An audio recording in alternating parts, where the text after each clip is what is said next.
Hi, I'm Preeti Khurana. You just learned about salary from Ashish, and I'm just going to do a quick recap.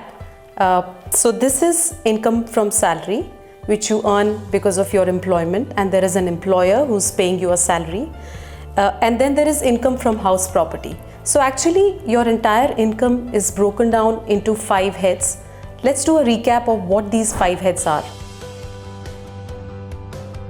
The first one is salary income that you just learned from Ashish. Then there is income from house property that you own. There could be capital gains. When you sell a capital asset, you get capital gains, and that's the third head of income. And then you could have income if you're doing a business or a profession, which is called income from gains of a business or a profession. And then there is a residual head of income, which is called income from other sources. So whatever cannot be classified under the other 4 heads, meaning whatever is not salary and not income from a house property and not income from sale of a capital asset or income from a profession or a business, all that residual income is actually income from other sources. So we'll touch upon all of these later, but let's first understand what income from house property is.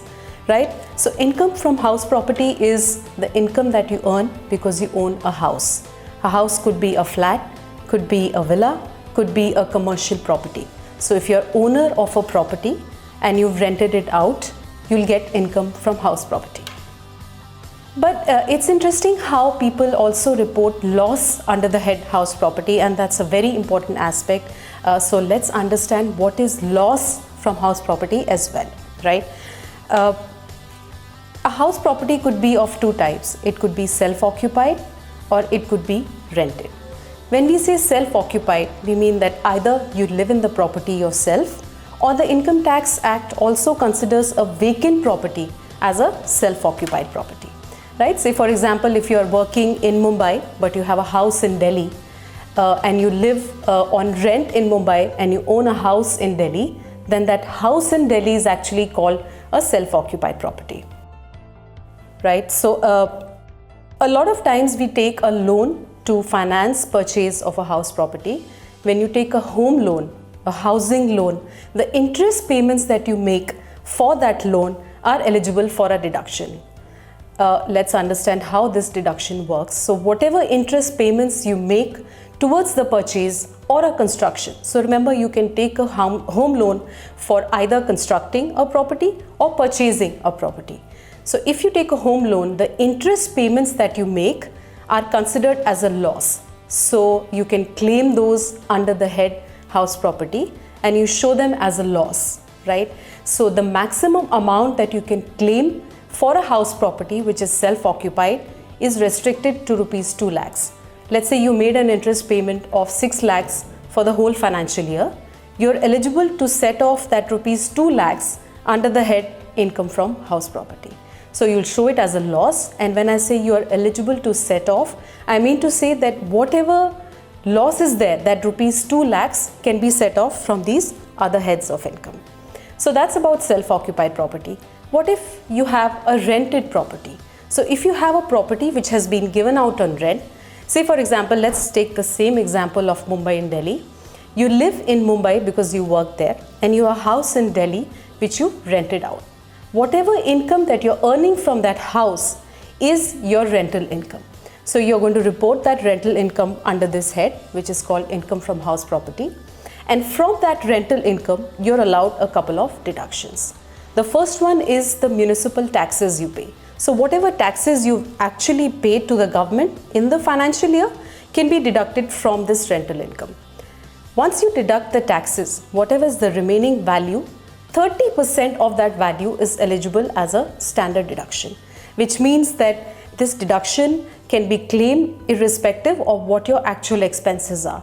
Let's talk about it a bit more. So standard deduction is actually allowed because you're spending money to maintain the house, you're getting it repainted, and because you're not eligible to claim these expenses separately, the tax laws allow you to claim a flat 30% deduction, right?